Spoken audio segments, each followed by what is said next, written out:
Bonjour à tous et bienvenue dans ce webinaire sur le money management, donc la gestion de la finance, gestion de l'argent, gestion de la position, fait par moi-même Romain de la Crétasse, directeur de l'Institut de la Bourse. Et aujourd'hui, on va s'attacher à regarder le money management spécialement sur les contrats pour différence ou contrats financiers pour différence, autrement dit les CFD.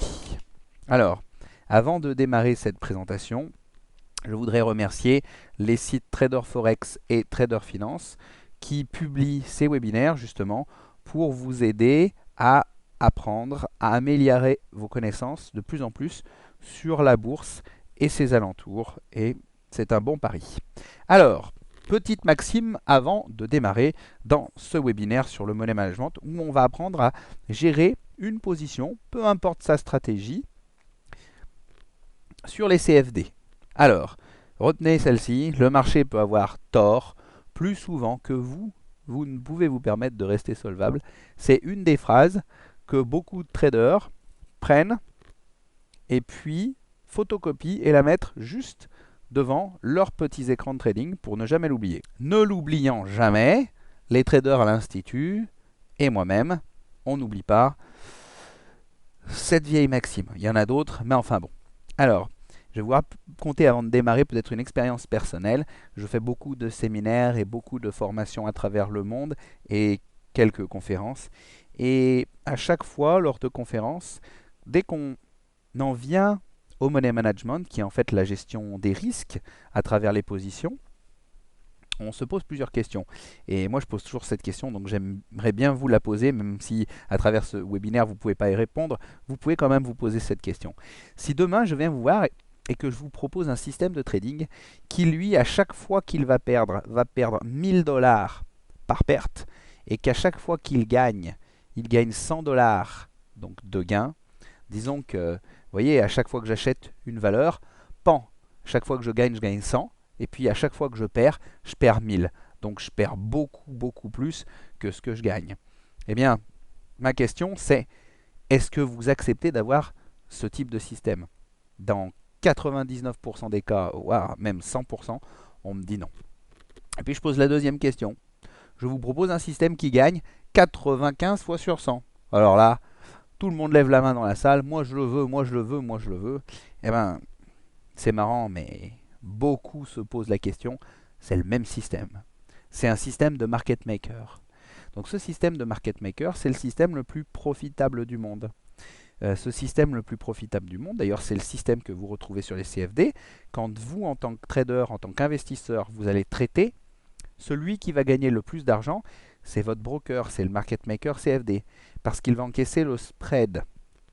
Les 3 pips, les 2 pips, les 1 pip, les 5 pips, les 10 pips qui vous prend, ça dépend le sous-jacent que vous voulez traiter. Mais si par exemple vous mettez sur l'or, il est possible qu'on vous prenne 30 points. Et bien ces 30 points, à chaque fois, c'est le market maker qui va les prendre. Donc lui, il va les prendre à chaque trade. Et puis une fois, il va se retrouver à l'achat sur l'or. Et puis l'or va dégringoler d'un coup. Et il va prendre une perte très importante. Mais sur le nombre de transactions totales, c'est lui qui aura fait le plus d'argent.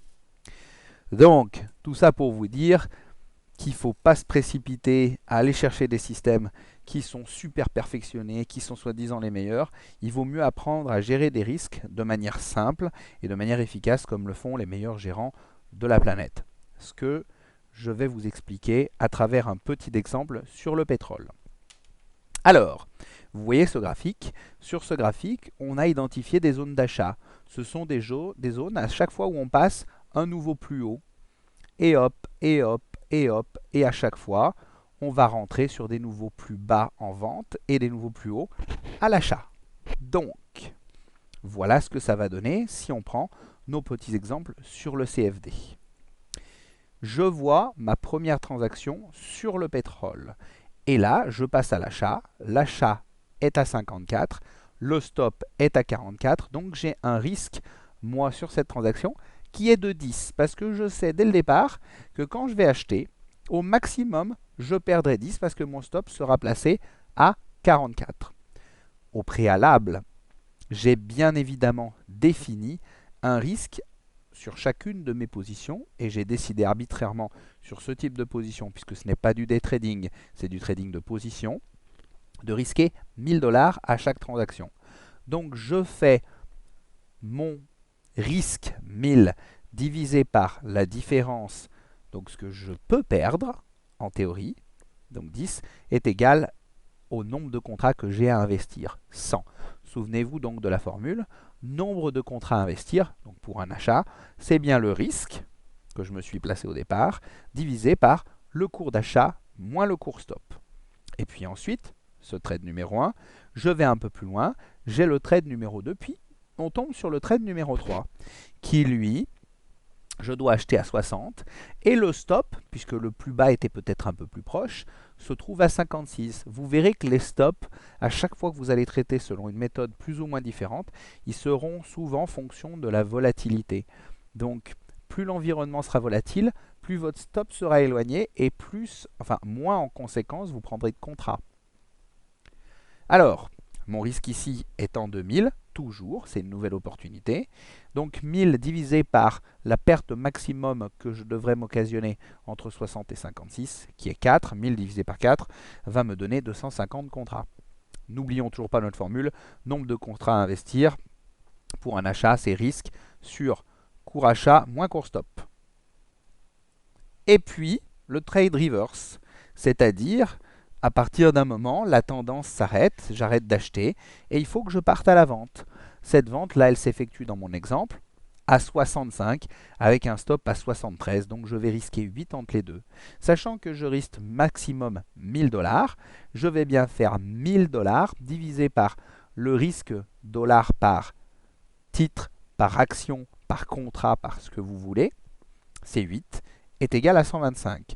Donc pour une vente, on voit bien que la formule est un tout petit peu différente. Dès que je fais une vente, le nombre de contrats à investir, il est égal au risque que j'ai défini au préalable au départ, divisé par le cours stop moins le cours de vente.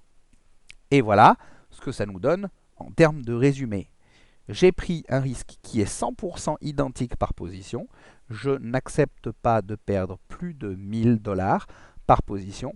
Par contre, je me retrouve avec ce type de calcul à avoir 3 montants d'investissement différents, 3 nombres de contrats qui sont différents et qui ont été 100 dans le premier exemple, 250 dans le deuxième, 125 dans le troisième. Alors beaucoup pourraient me dire, waouh, mais regardez, vous avez deux fois plus de risques ici en mettant 250, enfin 2 fois et demi d'ailleurs, que quand vous en prenez 100. Ben non, j'en ai pas 2,5 fois plus, puisque je prendrai en perte maximum à chaque fois 1000 $. Tout a été calculé de cette manière-là, pour le même risque. Donc la perte maximale, grâce au stop que je place, sera uniquement de 1000 $. Alors, tout ça pour finir et pour vous remercier de m'avoir écouté. Vous pouvez bien évidemment bénéficier des presque 4 heures de formation sur le coffret de DVD du CFD. Vous le retrouverez sur le site de l'Institut de la Bourse. Une fois de plus, remercions Trader Forex et Trader Finance pour nous donner l'occasion de pouvoir expliquer ce que sont les règles de gestion des risques à travers ce webinaire sur le money management. À bientôt.